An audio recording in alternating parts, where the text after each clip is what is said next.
to start off today's training with some good in-depth work on how to change keys. I had a question about, I know you can raise the key with a capo, but what if I want to lower the key? A lot of songs are just too high for my voice. So, and this person was looking at some training of mine, so I realized there's some holes that I started to add to it already, but I want to go in depth, and we both have some ideas. And we'll come at a couple of different ways in case one way makes sense to you better than another. So what we're going to do is start off with that training, then we're going to go to answering your questions. Feel free to ask your questions now, and we'll answer them in order. Yeah. We have some that were pre-submitted, so we'll start there. And then we're going to do a drawing. Each month we do a drawing for students of my Real Guitar Success Academy. They've completed the 20 lessons for the month, our practice plan, and get entered into a drawing. We give away a $50 Amazon gift card. So let's get started. Changing keys. Why would you want to change keys anyway? Several reasons, but my biggest guess would be if you're singing a song and it's either too high or too low for you. Yes. Yeah. I know for me, whenever I go to play a guitar song, a lot of the singers, especially pop singers, their voices are high for me. Maybe, I don't think I have an unusually low voice, but it seems like the style is more like, take Neil Young. Yeah. You know. Yeah. So a lot of the pop stuff I hear on the radio, I couldn't even touch it. Yeah. There's another reason you would want to change keys. If you want to sing a song that was done by a female, and I want to do it as a male, or vice versa. Yeah. It's very unlikely that a song that was played by and sung by a female is going to be in a key that is good for me to sing along with. Yeah. Yeah. The other thing when you're playing guitar, I don't know if you have this on ukulele, but some keys are just a lot easier to play in than Absolutely. others. That was going to be my next thing. Yeah. So for an example, if I have a song in the key of F, if I just raise it up to G a little bit and it still works for me, it's going to be likely easier to sing. Yeah. I mean to play on the guitar, because I'm starting off with a bar chord, and another chord that's popular in F is a B flat, which is another difficult chord. Yeah.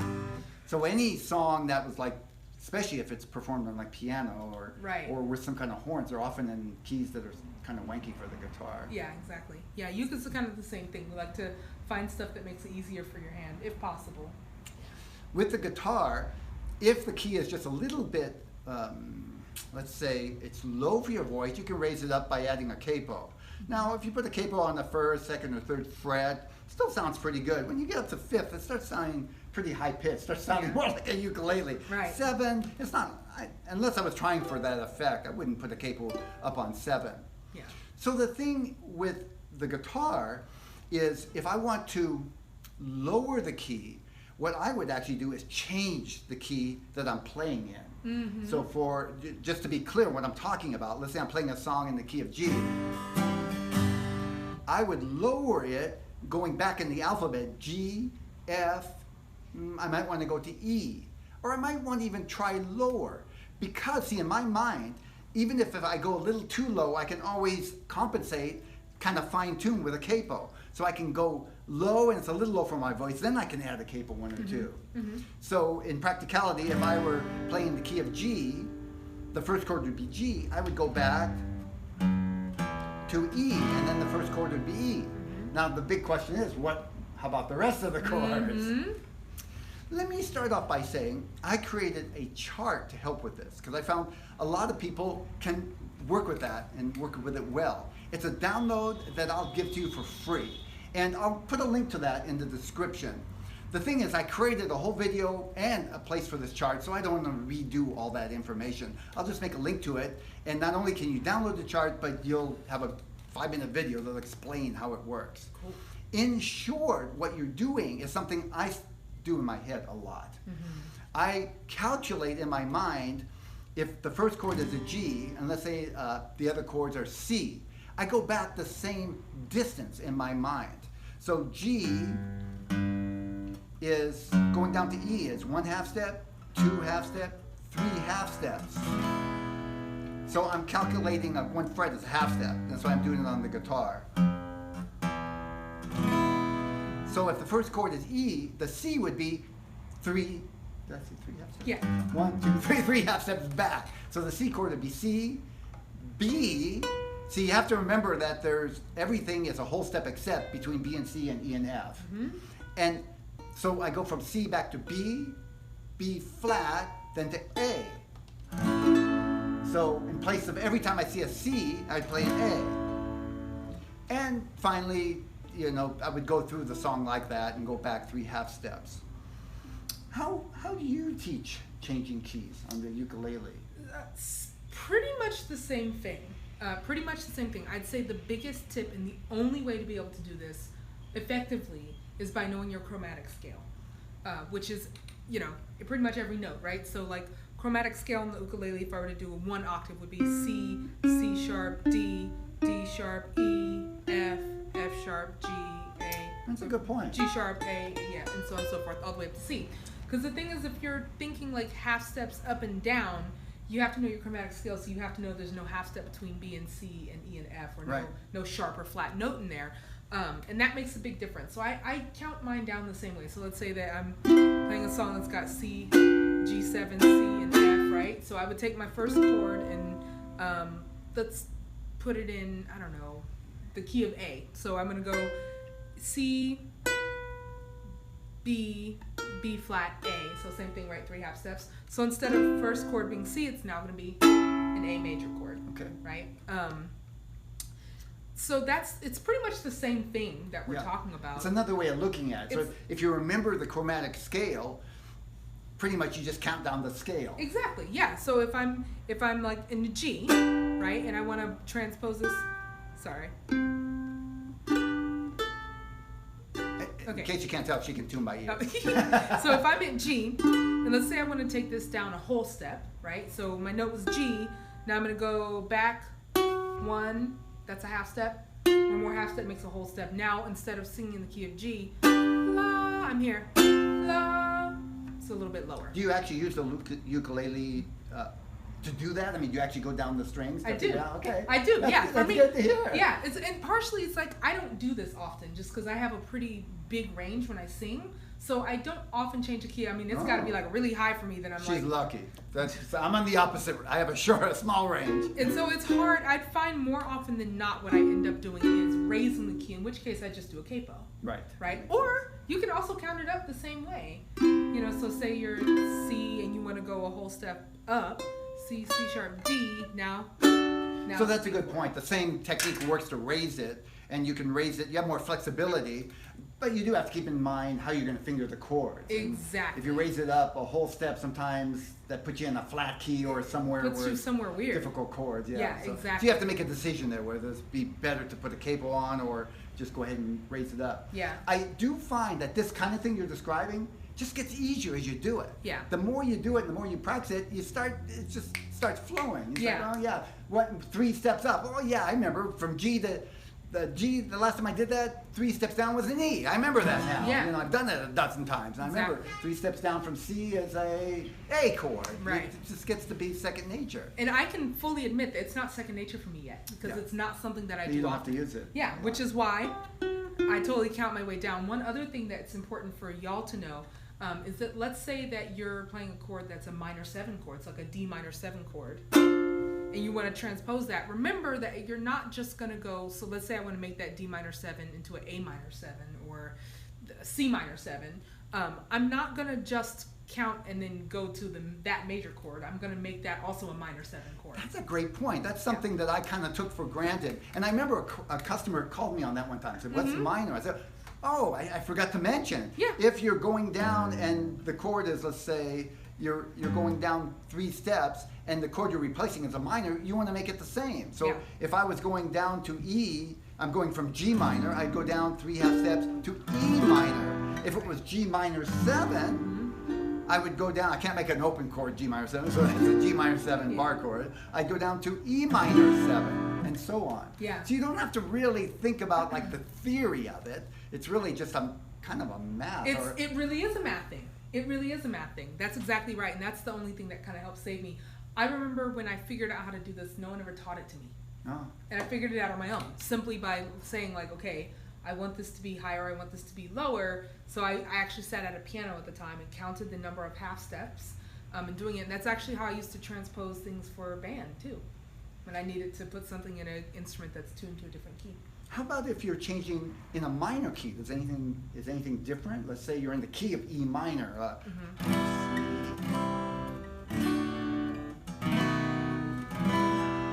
So, not for me, no. I would still just count each chord individually. Yeah. Yeah. I'm the same way. I would just keep in mind that if I'm replacing a B7, whatever chord I went down to, how many half steps, it would be a seventh chord. I wouldn't just play the major chord in place of it. Exactly, yeah. That's exactly. And the first chord, E minor, whatever key I went to would be a minor key also. So Right. if I went to A minor, I'd start with an A minor chord. Right, that's exactly it. So I'm going to do a little example of this just to kind of make it practical. Yeah. I'm going to change happy birthday. Happy birthday to you. Happy birthday to you. Happy birthday, happy birthday. Happy birthday to you. 3 chords. They're 3 common chords. I'm in the key of G. You probably noticed I started and ended on G, so that's a good indicator. And these are what we would call probably the 3 chords that are the strong family chords of the key of G. These 3 chords really establish that key. It's also known as, for those of you who know a little music theory, it's the 1, 4, 5 in the key of G. I don't need to go into that now, but just to mention it so you're kind of, if you know about these things, you're anchored there. So I'm going down to the key E. I'm going down 3 half steps. G, 1 half step, 2 half steps, 3 half steps.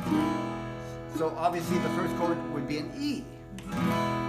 Now I want to replace the D chord. So I'm going to go down 3 half steps. I'll start with D, D flat to, let's see, D, D flat, what comes next? C, and C flat. B, half step. See, in my mind, half step between B and C. I don't really think of memorizing the chromatic chord. I think in terms of where's the half step, B and C and E and F. So we start with D, D flat, E, what did I say? D flat, C, and then B. So I'm going to play a B.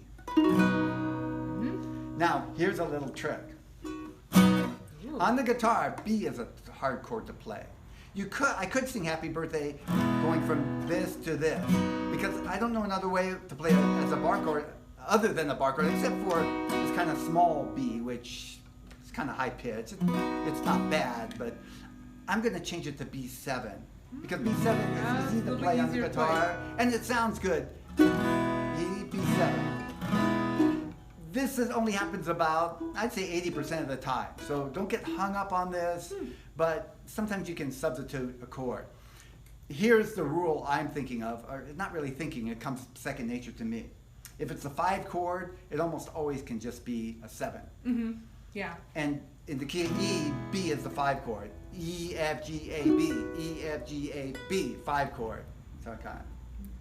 Now, we went to C chord also. C going down by half step. C, B is the next half step. Let's see. C, B. Wait, I'll start here because I need C, B, B flat to A. So now I got Happy Birthday. E, A, and B7. Happy birthday to you. Got it. Happy birthday to you. Happy birthday, happy birthday, happy birthday to you. Now that's a little low for my voice. I prefer G, but I might want to fine tune it. If I were playing this, I might throw a capo on the first fret and see if that works. This brings me to the next topic related. Matter of fact, this may seem complicated, but it's actually easier if you do it a little bit, it's easier than it sounds at first. I have, and a lot of my students, by the way, have memorized the 1, 4, 5 in all the popular keys for the guitar. So what I'm saying is that in the key of C, I know it's C, F, and G. Okay, C is the 1 chord, F is the 4 chord, and G is the 5 chord. For those of you who don't know what 1, 4, 5 means, I'm just counting. C, D, E, F, and G. It's because these 3 chords in any key are the most popular chords. Right. And even if the song has other chords, once you realize those chords, it's easier to fill in than just start from scratch. So then I go up. The 5 chords for the 5 keys for guitar are C to G, D, A, E. How do you know that? That's good. I was watching her face to see if she was figuring out what I was doing. No.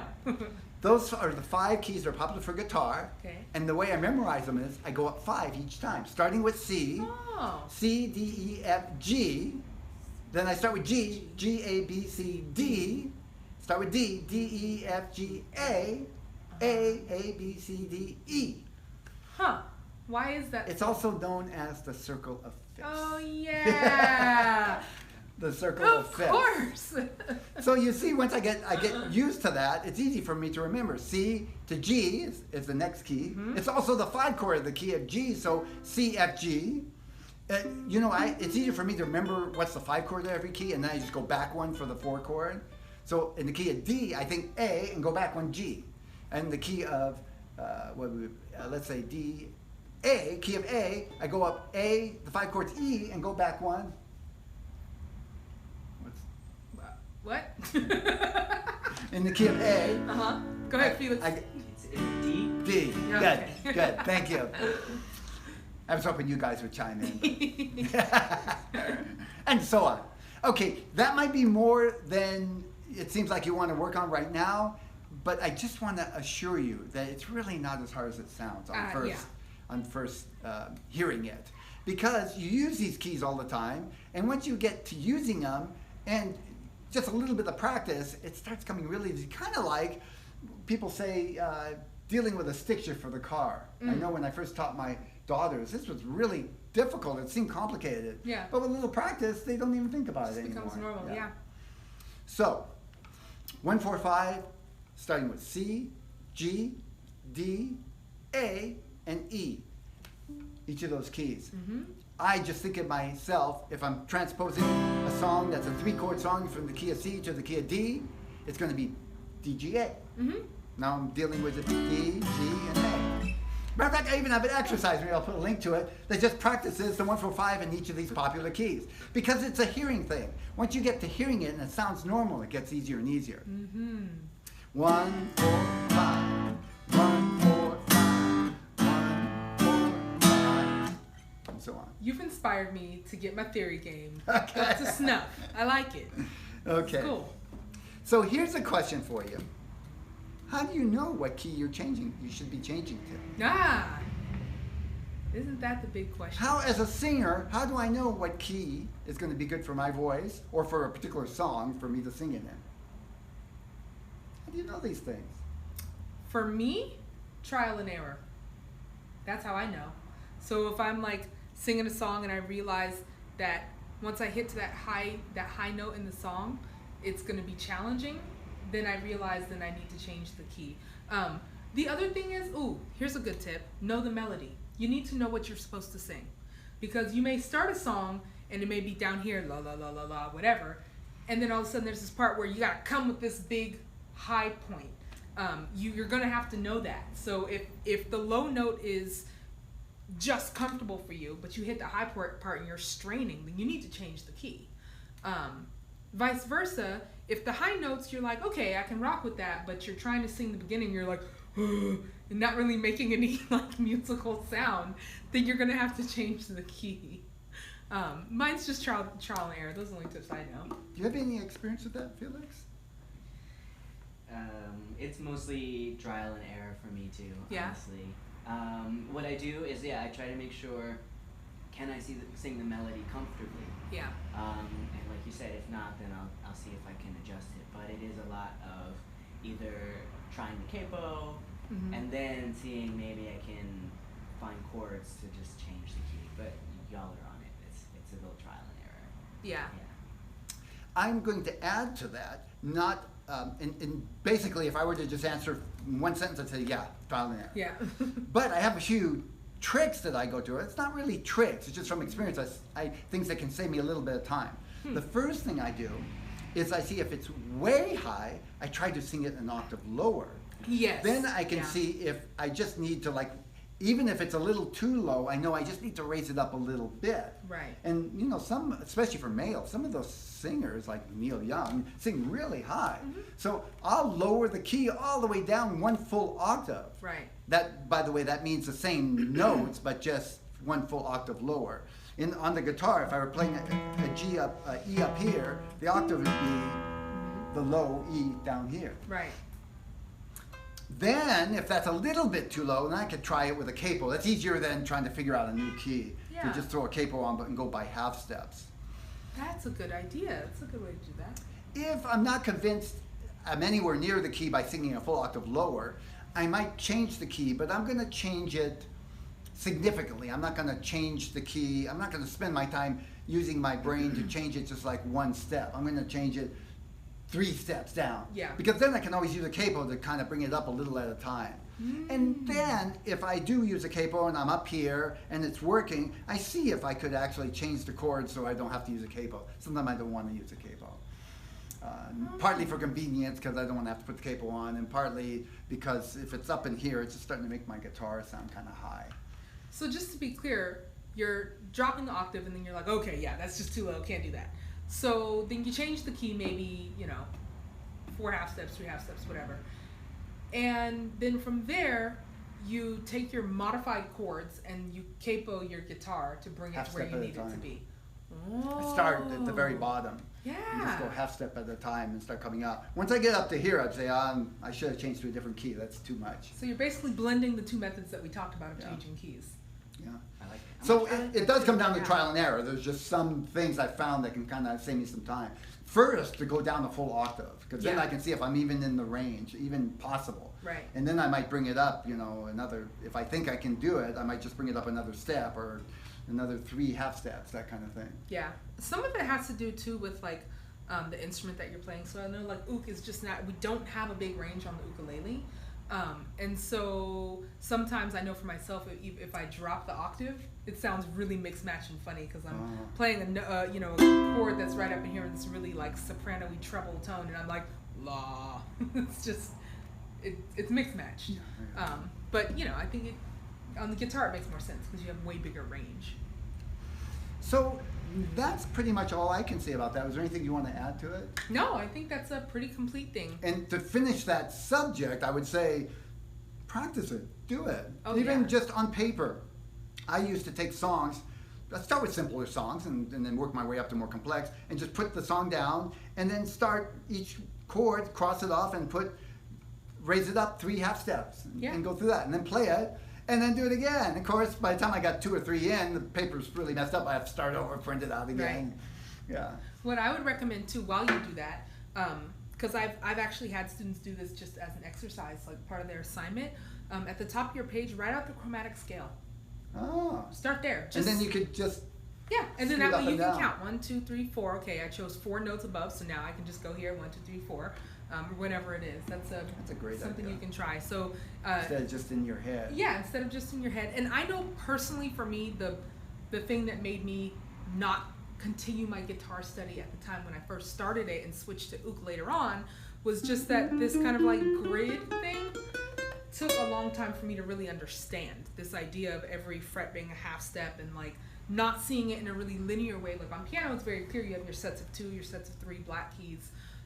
So that was a big adjustment for me. So writing out the chromatic scale is what helped me both learn the fretboard, but also learn how to transpose keys and things like that. That makes sense. Yeah.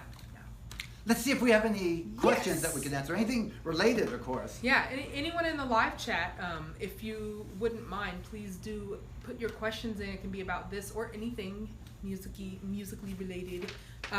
And we have some questions that folks asked beforehand. Okay. So we'll go there. So we've got Paul who says, song is too high. How do I lower the key? Okay, I think we pretty well talked about that. Yeah. We've got Tommy who says, how can I tell which is the correct key for the singer? Okay, yeah. Kind of talked about that Trial too. and error. What is the slash mean, such as C/E? How do I apply this to a uke? That's from Marlene. Okay, good question. First I'll start with just in general. A slash chord, let's say C/E, means that you're playing a C chord with an E in the bass. So on the guitar, I would normally play a C chord with the bass note right here, I could play it and change the bass note down here on the E, on the low E string, but a C/E would be the low E as the bass note. Yeah. There are a lot of common slash chords. C/E is not one of them. In the guitar, a D/F sharp is a common one. That's because D normally has a very high bass note, and by putting the F sharp in the bass, you take advantage of playing something on the low string. Right. So going from here to here sounds good. Normally, not always, normally that bass note is a note that's in the chord already. Right. It's not something added, but not always. Not Sometimes all the you're time. creating a new chord, but that's very seldom, and I wouldn't worry about that. Usually, if you have like a C chord, it's one of the other notes in the C chord and instead of the C note. And that's what they're telling you, we don't want the C note in the bass, we want a different note. Yeah. If you're playing with a band, sometimes the bass player will play the slash part, the bottom part, and the other instruments will play just the top part. Now, applying it to you, what would you say about that? So the thing about ook, like I was saying before, is that we just don't have a big range on this instrument. You can if you put a drop G or a low G string here, so that would mean that this string would be an octave lower. But not everybody does that, and you can't do it if you have a soprano ukulele. Really, most people only do it on a tenor ukulele. Sometimes a concert, like I've played a concert with a drop G. So that's just step one. So we just don't have that big of a range. Let's take your example, such as C/E, right? Okay, so a C chord is right here. So the notes that I'm playing right now in my C chord are G, C, E, and C. So I've got two C's, an octave apart, an E and a G. Now if I were to actually play a C/E chord, what I would need to do is take my lowest sounding string, which is my C string, and play the note E on it. So I can walk my way up. So C, C sharp, D, D sharp, E, right? Now I could theoretically just do this. There's a C/E chord on the ook. It's because our lowest string here has gone from being an open C to now an E. And it'll be the same exact E as there. So you see, it's almost a little pointless. However, whoever's writing this in the song, if it's for ook specifically, they're writing it with the intention of getting that low C out of there. Yeah. They want a really high treble sound. And there may be a reason for it, but If you're reading some guitar music and trying to adapt it to uke, it's probably not worth worrying about it's that. not worth it at all. Yeah. You're probably not going to get the effect that's going to make a difference. No, the only time I would take a look at it is if you notably see that the slash note is different than a note, like it's not a note that's normally in the chord. Ooh. Then in which case you'd want to observe it because it's going to change the sound of what you're doing. What if you And don't know what notes are in the chord? oh, I guess you better figure it out. So if you don't know what notes are in the chord, you'll be okay not doing the slash. It's not going to really change the song. Of But course, there's always music theory courses. that's a thing.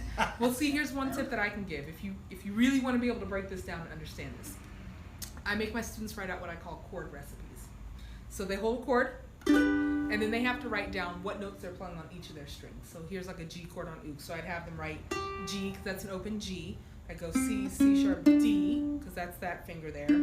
This one is also a G, so E, F, F sharp, G. And then this one goes right here, and that's a B. So now my students would write that down. Now if you write that down, then you'll clearly recognize like that's what a G major chord or a G triad sounds like, because two of the notes GBD. are doubled, right? GBD.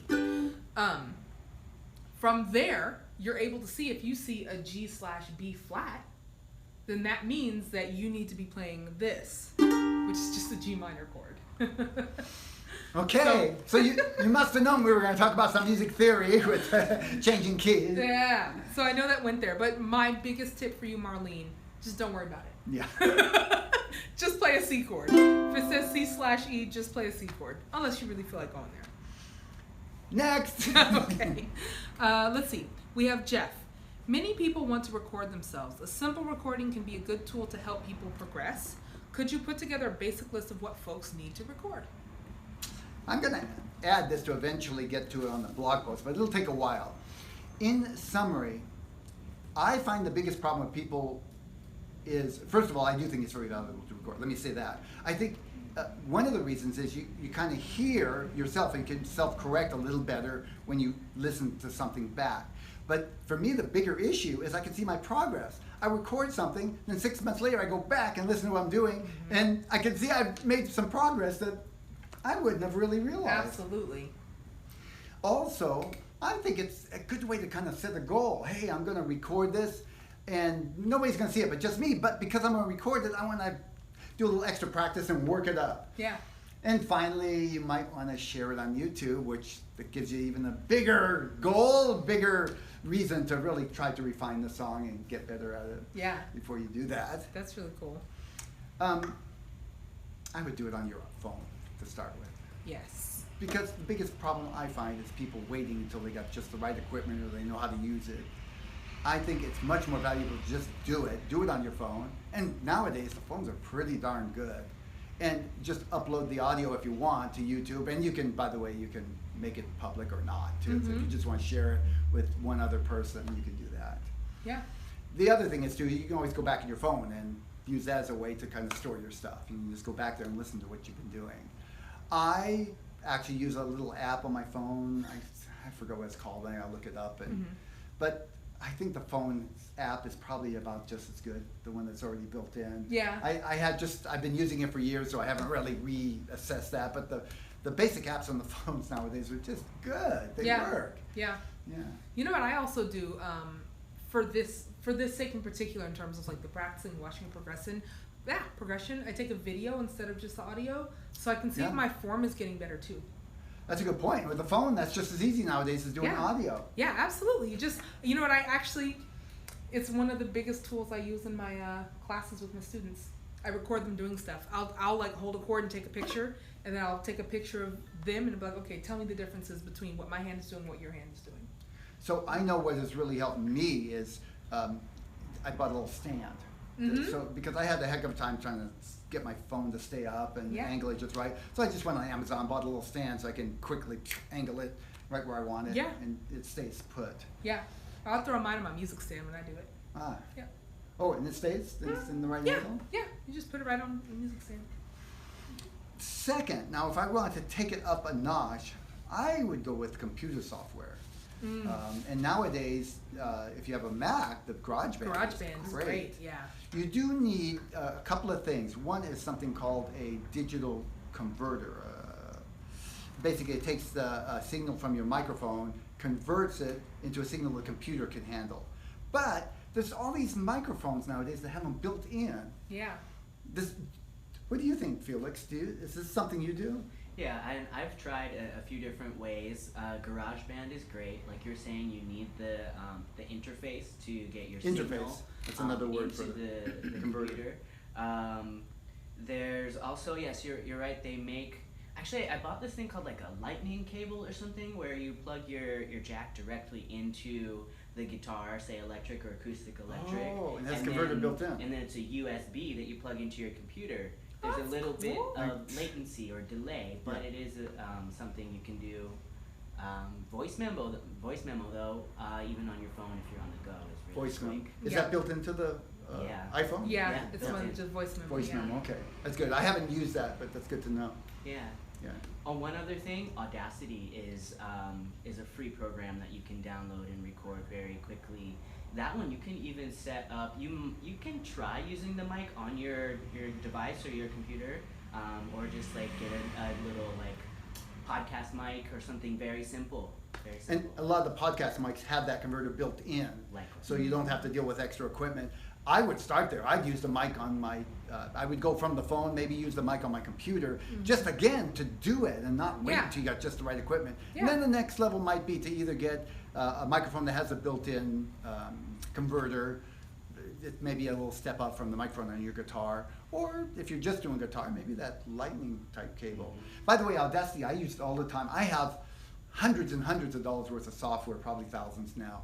But I like Audacity because of its simplicity, and it works really good. I mean, it sounds good. Yeah. It's really clean. That's good. So I use it all the time for just recording some ideas on my computer right quick. And if I want to play a rhythm and then improvise some melody over, so that way I can record two things at once and hear what they sound like. Yeah. No, Audacity, Audacity. I'll try and remember to put a link in there too. Yeah, and I think I think you guys both brought up a good point of like, just start with something simple. Yeah. To get you going, because otherwise I promise you're going to come up with 50 excuses as to why you can't do it. Just do it. You don't have the right mic, just use your phone, use your computer, whatever you're watching this on right now, use that. Yeah. Just for the record, for most of my recording, I use at home something called Sonar, which costs hundreds of dollars. And in the studio, there's several that we use, but often Cubase or one of these programs costs hundreds and hundreds of dollars. Yeah. It's probably not going to do. Actually, I think it's unless you're recording to make a CD or for some really high quality where you're going to mix, it actually gets in your way. That's why I go to Audacity. It gets in my way. Yeah. There's too much stuff there. I'd rather go to something simple and get the idea down, not fuss with it. If Right. it takes me too long to get it up and running, I'm dead in the water. I forgot the idea. Right. Yeah, good. What's the next question? We have a few more pre-submitted, but I do have Shulamit, who's live with us. Hi, Shulamit. Hey. Shulamit says, how do I know what key I'm in when I use a capo? It's a good question. It is. What do you say about that? I have an idea, but I'm going to hear a new idea. Might be the same idea I have. I kind of take that for granted. Yeah, I think also you have to know what key you're originally in Yeah. to be able to figure it out. If you know what key you're originally in, like if you figure out that the song you're playing is in the key of G, and then you put your capo on the second fret, then you can use your chromatic thinking. So if G, G sharp, whatever's after that, what, F, right? Nope. So it starts with you want to know what key you're in to start with. Right. Okay. That's That's another step one. subject we can talk about if you need to. Right. But then you need to know that issue with chromatic scale. Right. And then wherever you put the capo, and you need to know that each fret on the guitar is a half Is a step. half step, yeah. Is one chromatic note. So if it's from C, the next one would be C sharp. C sharp. If you're on a B, remember there's only half step between B and C, so B it goes to C. So if you put the capo here, that's one half step. Everything is now a half step up. If you Right. were in the key of E, let's say, you're half step up. E, the next half step is F. Now you're in the key of F. Right. If you're in the key of G, what's a half step? Now you're going to be in G sharp. If you put it up 3 half steps, now you come up 3 half steps. Key of G would be G, G sharp, A sharp. Right. Exactly. That would be the best thing, but I think you can't do that until you know what key you're starting in. Right. Yeah. And figuring out what key a song is in, that's a whole different discussion. Yeah, and I'll only go there if that's what you really want, because it is a bigger discussion. Yeah. Cool. Okay. We have Mike, who submitted a question beforehand. Mike says, I understand intervals for descending strings, example E, A, D, G, minor second, major third, perfect fourth, etc. But how do I visualize ascending string intervals? Ascending string intervals. I don't understand the question yet. If you're on the call, Mike, please feel free to elaborate. Do you maybe? Sometimes I just don't see it. Yeah, let me read it again. I understand intervals for descending strings, example E, A, D, G. So that's like From the top down. from the top down, from the lowest string down. Yes. Lowest sounding. Oh, we're talking about the guitar strings. Yeah. He understands the intervals. So the distance Between the between, strings? I guess so. So meaning between E to A, A to D, D to G. So it's a minor second. No, it's not. No, it's not. That wouldn't make sense. No, a major third. A minor perfect second fourth. is a half step. A Right. major second is a Major whole is a step. whole step, So exactly. intervals, if I was going from E, a minor second would be to F. Right, exactly. If I was going like a minor third, I'd go 3 half steps. E, F, F sharp, G. From here to here would be a minor third. How do I visualize ascending string intervals? I don't fully understand that question, but I do know an issue that could be what you're asking, so I'll at least mention because it might help some people. It was easy when I first started working with intervals and understanding intervals to go up. In other words, to count up. Yes. E, F, F sharp, G, minor third. But I had a hard time going backwards, counting backwards. Yeah. And part of that, I got better at just by doing it. But in the beginning, and I had a teacher that advised this, so it wasn't my idea, I would just reverse the interval. In other words, I would think of it, especially fourths and fifths, I would think of them as the opposite. If I want to go down a fourth, I'd go up a fifth, and you end up with the same note. If I want to go up a fourth, I'd go down the fifth. You could try that and see if it helps. If you're on the call, please feel free to elaborate on the question, and I'll try to be more specific. Yeah, for sure. I know personally, my experience with intervals is very much more from an ear training perspective, and that's really kind of the only reason I think of them or use them. I think it's very valuable to Yeah. practice intervals, to practice on the guitar and train your ear to be able to hear intervals. It takes time, and I certainly have lessons on that in the Real Guitar Success Membership Academy. Right. Felix, you were thinking something. I have an idea from like a theory perspective. When I was in theory, kind of understanding the way that they're related, like the fourth and fifth are related, as are the third and sixth intervals. And so one thing is that there always is an equal. It always equals 9. So your fourth and fifth are you can invert them and they'll be like a 9. Okay. So the third and the sixth, the seventh and the second, they all go together. I don't remember hearing that. Yeah. Yeah. So 9 is a thing that keeps them in order for me, but also he might be talking about, like, say you're going down from E to A. That's down a fourth, right? It depends where you're starting. But if you're starting at E and you go to A, it's actually a fifth. It could be that he's trying to say he's understanding going E to A, but not A to E, and how those are related. Okay. I don't know, but That was interesting, the 9 thing, okay.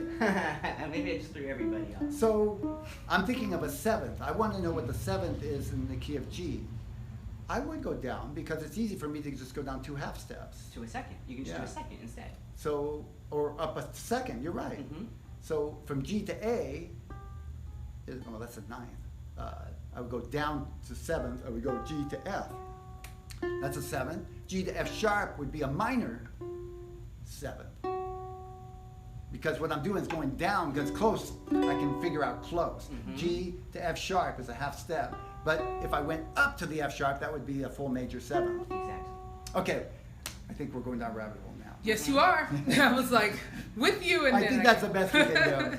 Okay, and let's see, Joanna. Oh, by the way, this is if anybody live has questions, please do submit them. We only had a few. Joanna says, "How do I know what finger picking pattern to apply to a song?" Ah, that's a great question. That is a good question. So, how would you answer that? Listen and see if you can. You guys know I'm a real ear heavy person. I would listen, and I would see if I can sing the pattern back. I thought of that. That's what I would do. So I would first figure if I could sing it back, because then if you can sing it back, you can figure out if it's ascending or descending, and that will help you, because then that'll help your fingers at least know: am I starting at the top or am I starting at the bottom or somewhere in the middle? So it sounds like you're talking about you've heard the song and you're trying to figure out the pattern they're using. Yeah, no, for sure. So if you're learning a song, listen to it and see if you can sing that. See if you hear the finger picking pattern. if you can hear that pattern, see if you can isolate the individual notes after that. So is it going like, right? So if you're going la la la la la la la la, that'll give you an idea that you're arpeggiating the chord, meaning playing each note one at a time. And if you find the right key, you look it up online and find the right chord or whatever it is, then you can kind of go from there. That's just like my shot in the dark, though. Sure. Yeah. I find with a lot of songs that I'm doing a finger picking pattern, I'm doing songs that either they don't, I never heard them with a finger picking pattern. I just am trying that out. Right. Or I'm trying a song that's different instrumentation. Yeah. That I just want to play solo on the guitar Right. with a finger picking pattern. Maybe sing along. Mm-hmm. So the first thing is, you'd want to listen to the song and try and imagine what would sound good. No, I say the first thing is you need to practice and have a little library, or how would you say, a repertoire of finger picking patterns. Yes. Because if you can't do finger picking patterns, you don't know any, you have nowhere to go. Yeah, I agree. You might even hear, which is not likely, but you might even hear a great one, but if you can't play it, what good is that? Yeah. So have, at least a handful of finger picking patterns, preferably, with some variety to them. And then try them out to start with. Just try and see what sounds good to you. Right. I think one of the things that I would point out is that there is no absolute one right pattern. Yeah. If you're trying to copy what somebody else is doing, then you'd want to listen to the song and try to figure out what they're doing. Exactly. But for a lot of playing finger picking patterns with a song, it's not about trying to do something exactly that somebody else is doing. It's trying to do justice to the feel of the song. Exactly. In terms of the tempo and how much motion you want in the song. Mm-hmm. Have at least a handful of finger picking patterns and try them out and see what sounds good to you.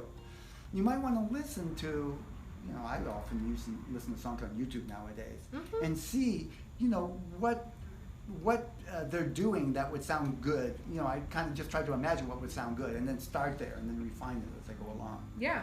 If there's a lot of instruments, it's not likely there is one finger picking pattern that's going to be the right one. You just have to get something that does justice to the song. Yeah. Because the instruments mix together to make a kind of a rhythm that you have to basically do something that sounds similar mm-hmm. on the guitar. You cannot do something exact. Yeah. Even if there's two guitars, sometimes if it's just two guitars, the two together make a pattern. I hear this with the Eagles all the time. They have several good guitars. Right. You can't actually play exactly what the song is because it's a mixture of several guitars together. Several people playing at once. Yeah. Practice finger picking patterns.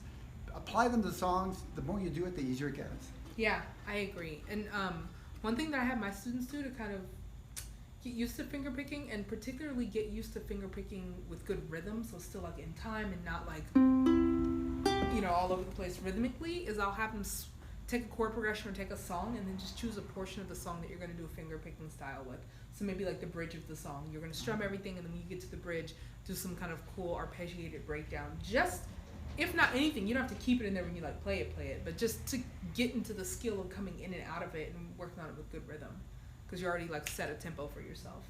I just thought of one thing I also do when I hear a song is I first need to distinguish how many pulses are in the song. Mm-hmm. We would say musically, is it in 3/4 time or 4/4 time? Usually, because there are other times where those 80% of songs fall into those two categories. Right. So I'm looking for the pulses. Is it 1, 2, 3, 1, 2, 3, or is it 1, 2, 3, 4, 1, 2, 3, 4? Because I'm gonna do two different finger picking patterns. Right. 1, 2, 3, 1, 2, 3. And if you're trying to apply that to a 4/4 song, you're in trouble. You're never going to get anywhere. Yeah, exactly. 4/4 would be more like this. 1, 2, 3, 4. 1, 2, 3, 4. What's so funny is I totally take that for granted. Mm. Just because it's like I hear a song, I can tell what the time signature's in, unless it's like some crazy song. Yeah. So I don't think we have any other questions. I think it's time for a drawing, though. Let's do a drawing. Okay. We need an Ernie Ball hat. Let's see. There we go. So, just to reiterate, each month there's 20 lessons on the Real Guitar Success Academy. They're in a variety of things: finger picking, some theory, rhythm, strumming, and when the student completes all 20, they get checked off and entered into a drawing. This is the monthly drawing for July. By the way, everybody is a winner because by doing these exercises, you are getting better guitar, and it keeps your practicing interesting. You don't have to actually perfect the exercise. Just play it for 10 minutes and then check it off if you want. You can also save it, of course, to your favorites and come back at it later if you'd like. We have a winner. Drum roll. Winner is David Meir. David, congratulations. You are a winner. And again, everybody is a winner. We'll be sending you a $50 gift card. Yeah, awesome. So I think that's all we got for today. Thank you so much for joining us today live. And for those of you who watch this later, please submit any questions ahead of time for the next one. And we'd love to answer those questions. We'll give them first priority if you submit them ahead of time. Mm-hmm. Look forward to seeing you next month, September 3rd, I believe. Yeah. The first Tuesday of each month at 12 noon Pacific time. I'm not sure where that is, depending on where you're at. Bye for now. Bye.